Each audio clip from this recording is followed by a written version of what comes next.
শুক্রবার বাজার থেকে কি আনলো সবকিছু শেয়ার করবো আজকে আপনাদের সাথে। বন্ধুরা আসসালামু আলাইকুম এভরিওয়ান, সবাই কেমন আছেন?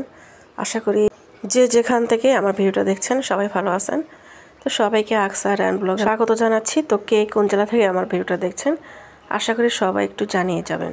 তো বাসায় ফ্রিজে কোনো মাছ ছিল না, তাই একটু মাছ আনতে পড়েছিলাম। আর আমাদের ঘরে তেলাপিয়া মাছ, তারপর পাঙ্গাস মাছটাই বেশি খাওয়া হয়। তো তেলাপিয়া মাছগুলো অনেক বড় বড় ছিল, তো এগুলো এনেছিল। তো কেটে আনছে বাজার থেকে, বাসায় আনলে তো আমার কষ্ট হবে কাটার কোনো সময় নাই। তো সেজন্য বাজার থেকে কেটে নিয়ে আসছে একদম, কারণ মাছগুলো কাটতে গেলে কিন্তু আমার রান্না বান্না করতে অনেকটা লেট হয়ে যাবে, সেজন্য মাছ কেটে আনছে। আর আমার হাজব্যান্ড সবসময় মাছ কেটেই নিয়ে আসে, আমার জন্য কষ্ট না হয় সেই জন্য। তারপর বাজার থেকে কিছু গরু মাংস এনেছিল। সকাল সকাল গেলে গরু মাংস কিন্তু ভালো পাওয়া যায়।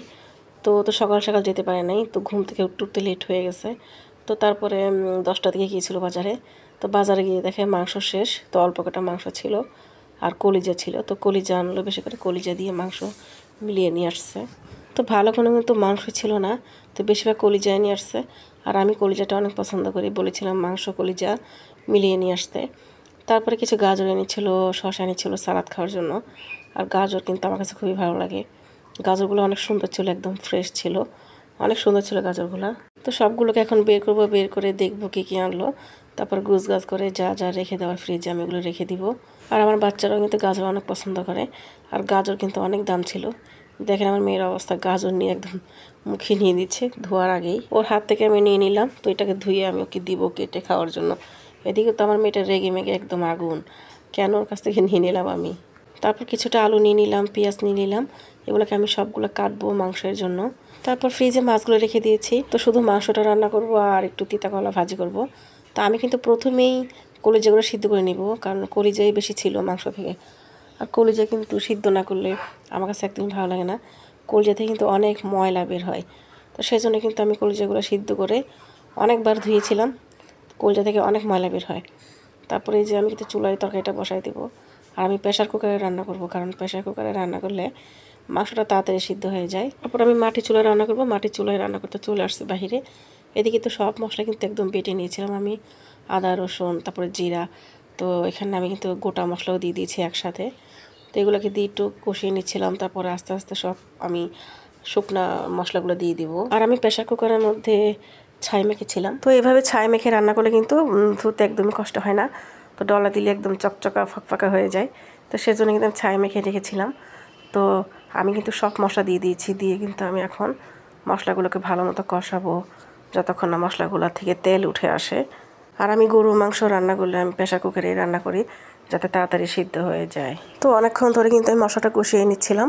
তো এখন কিন্তু কষানো হয়ে গেলে আমি মাংসগুলোকে দিয়ে দিব, দিয়ে মাংসগুলোকে আমি আরও অনেকক্ষণ কষিয়ে নিব ভালো মতো।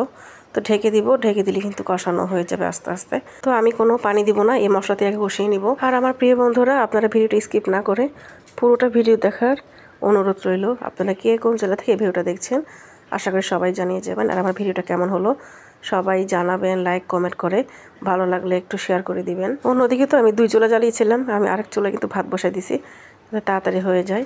তো এইদিকে তো আমার ভাত হয়ে গেছে, এখন আমি তিতা করলাগুলি ভাজি করতেছিলাম। আর তিতা করলা তো আমার অনেক প্রিয়, তিতা করলা ছাড়া তো আমি একদম খেতেই পারি না। আমার তিতা করলা অনেক ভালো লাগে, তিতা করলা ভাজি থাকলে তো আমার আর কোনো কিছুই লাগে না। তো তিতা করলা আমি অনেক পছন্দ করি, সবসময় কিন্তু আমি তিতা করলা রাখি আমার বাসায়। এদিকে তো মশলাটা ভালো মতো কষাচ্ছিলাম। তো মশলাটা কষানো হয়ে গিয়েছিলো, আমি ঝোল দিয়ে দিয়েছিলাম পরিমাণ মতো। আর এখানে আমি 2টা গোটা রসুন দিয়ে দিলাম, কয়েক পিস আমি লেবু দিয়ে দিব, কারণ আসলে লেবু দিলে কিন্তু যখন খাবো, লেবুটা আমি যখন খাবো এত ভালো লাগবে, মানে খোসা সহ লেবুটা কিন্তু আমি খাই, খুবই মজা লাগে, অনেক সুন্দর একটা ফ্লেভার আসে তখন খাওয়ার সময়। আর আপনারাও একটু ট্রাই করে দেখবেন এভাবে খেতে কেমন লাগে, আমার কাছে তো অনেক ভালো লাগে। তো তরকারি কিন্তু আমার হয়ে গেছে, আমি কিছুটা ভাজা জিরা গুঁড়ো দিয়ে দিলাম, তো সুন্দর একটা ফ্লেভার আসে সেজন্য। তারপরে কিন্তু আমার রান্নাবান্না শেষ। আর এই যে আমার তরকারি হয়ে গেছে, আর তিতা করলা ভাজি আর মাংস, আজকে এই দুটোই রান্না করেছিলাম। আর আজকে কিন্তু আমার ভয়েসটা একটু অন্যরকম, কারণ আমার ঠান্ডা লেগেছে সেজন্য ভয়েসটা একটু অন্যরকম। তো সবাই ক্ষমা দৃষ্টিতে দেখবেন। আর যদি এদিকে সালাদ কেটে নিয়েছিলাম আমি, সালাদ ছাড়া তো খাবেই না। ভিডিওটা কেমন হলো সবাই একটু কমেন্টে জানাবেন। আজকের মতো ভিডিওটা এখানে শেষ করছি। এ পর্যন্ত আপনারা সবাই ভালো থাকবেন, সুস্থ থাকবেন, নিরাপদে থাকবেন, আমাদের জন্য বেশি বেশি দোয়া করবেন। আল্লাহ হাফেজ, আসসালামু আলাইকুম।